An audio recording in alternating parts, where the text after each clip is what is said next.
আসসালামু আলাইকুম, কেমন আছেন সবাই? আশা করি ভালো আছেন। স্বাগতম আপনাকে কাটিং অ্যান্ড এমব্রয়ডারি চ্যানেলে। তো আমরা সবসময় আমাদের এই চ্যানেলে কাটিং এবং এমব্রয়ডারি ভিডিও আপলোড করে থাকি। তো আশা করি আপনারা সবাই আমাদের চ্যানেলের সাথে থাকবেন।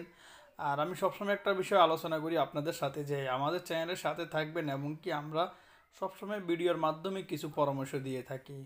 জানি না কার কাছে কেমন লাগবে, তবে আপনার হাতের মোবাইল দিয়ে আপনি এমন এমব্রয়ডারি কাজ ইউটিউবে ভিডিও বানিয়ে আপলোড দিতে পারেন। অনেকেই বলে যে ভাই আমার তো কোনো কাজ নেই, আমি কি করব। তাদের উদ্দেশ্যে বলতে চাই যে আপনার হাতের মোবাইলটা দিয়ে আপনি ইউটিউবে ভিডিও আপলোড করতে থাকেন, কন্টেন্ট তৈরি করতে থাকেন। সেম কন্টেন্ট আবার আপনি ইউটিউবে আপলোড করতে পারবেন, একই কন্টেন্ট।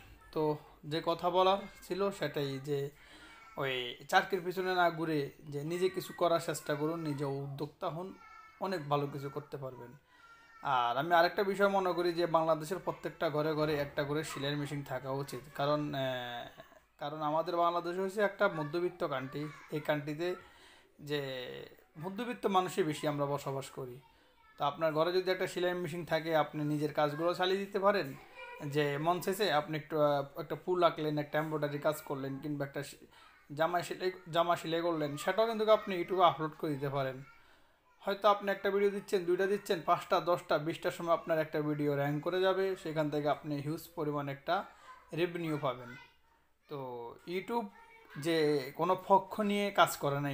ইউটিউবের অ্যালগোরিদম এমন সিস্টেম যে আপনার কন্টেন্ট যত বেশি ভালো হবে তত বেশি ভালো রেজাল্ট আসবে। তো সেটাই।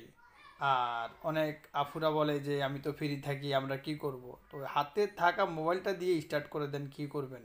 কোনো দিক না তাকিয়ে ওই অন্যরা কি বলবে, পার্শ্ববর্তী মানুষ কি বলবে, কে কি বলছে সেদিকে মনোযোগ না দিয়ে ইউটিউবে এবং ফেসবুকে ভিডিও বানানো স্টার্ট করে দেন। এই যে আপনারা আমার ভিডিওগুলো দেখেন, এগুলো কিন্তু আমি সাধারণ মোবাইল দিয়ে করতেছি। সাধারণ মোবাইল দিয়ে করে ইউটিউবে আপলোড দিচ্ছি, সেখান থেকে আবার রেভিনিউ পাওয়া যাচ্ছে। তো আরেকটা বিষয় মাথায় রাখবেন যে সবসময় কিছু না কিছু শেখা উচিত যে কোনো মানুষের। কারণ হাতের কাজ শেখা থাকলে মানুষ না খেয়ে থাকে না। হোক যে কোনো কাজ, হাতের কাজ শেখা থাকবো, আপনি জীবনে কিছু না কিছু করতে পারবেন অন্তত।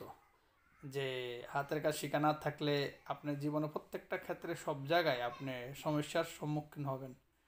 যেমন এই যে আমার হাতের কাজটা শেখা আছে, যেমন এই যে আমি একটা এমব্রয়ডারি কাজ করতেছি, আপনারা দেখতেছেন ভিডিওটা, A to Z দেখতেছেন। তো দেখার পরে কি আপনি এখান থেকে কিছু একটা শিখতে পারলেন। শেখার পর আপনি নিজে ঘরে বসে একা একা চেষ্টা করুন নিজে কিছু করার জন্য, যে হ্যাঁ আমিও তৈরি করবো, ওনারা যেন করতে পারছে আমিও পারবো। মানে নিজে পাওয়ার জিদটা থাকতে হবে শরীরের ভিতরে, না থাকলে কিছুই করতে পারবেন না। তো সবসময় আমাদের চ্যানেলের কাটিং এবং এমব্রয়ডারি চ্যানেলের সাথে থাকবেন। সবসময় চেষ্টা করবেন নিজে যেন হোক সেটা ছোটো কাজ, তবে নিজে নিজে করার চেষ্টা করবেন। আর চেষ্টা করবেন সবসময় ইউটিউবে ফেসবুকে ভিডিও আপলোড করার জন্য, কোনো দিক তাকাবেন না। বন্ধুরা ভালো থাকবেন, সুস্থ থাকবেন, কাটিং অ্যান্ড এমব্রয়ডারি চ্যানেলের সাথে থাকবেন। আল্লাহ হাফেজ।